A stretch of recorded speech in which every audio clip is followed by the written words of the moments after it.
Asian উন্নয়ন bank ADB অর্থায়নে অর্থ মন্ত্রণালয়ের অর্থ বিভাগ কর্তৃক বাস্তবায়িত skills for industries competitiveness and innovation প্রোগ্রামের অধীনে উদ্যোক্তা উন্নয়ন প্রোগ্রামের সমাপনী অনুষ্ঠান ময়মনসিংহ অঞ্চলে বাংলাদেশ ব্যাংকের তত্ত্বাবধানে এনসিসি ব্যাংক পিএলসির আয়োজনে সফলভাবে সম্পন্ন হয়েছে। অনুষ্ঠানে প্রধান অতিথি হিসেবে উপস্থিত ছিলেন বাংলাদেশ ব্যাংকের ময়মনসিংহ অফিসের সম্মানিত নির্বাহী পরিচালক জনাব মোহাম্মদ কাউসার মতিন। বিশেষ অতিথি হিসেবে উপস্থিত ছিলেন এসআইসিআইপি এর প্রোগ্রাম ডিরেক্টর এবং বাংলাদেশ ব্যাংকের এসএমইএসপিডি ঢাকার অতিরিক্ত পরিচালক জনাব মোহাম্মদ নজরুল ইসলাম এবং যুগ্ম পরিচালক ও ডেপুটি প্রোগ্রাম ডিরেক্টর জনাব মোহাম্মদ আইয়ুব আলী।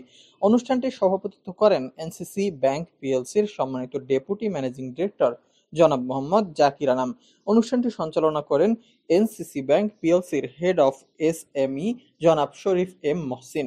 সম্মানিত অতিথিবৃন্দ সকলের প্রতি কৃতজ্ঞতা জ্ঞাপন করেন এবং মূল্যবান দিক নির্দেশনা প্রদান করেন। আনন্দঘন পরিবেশে অংশগ্রহণকারী ২৫ জন উদ্যোক্তার মাঝে ২৩ জনকে মোট ৩৯ লক্ষ টাকার ঋণ অনুমোদনপত্র প্রদান করা হয়। পাশাপাশি সকলকে সনদপত্র ও সম্মানী প্রদান করা হয়।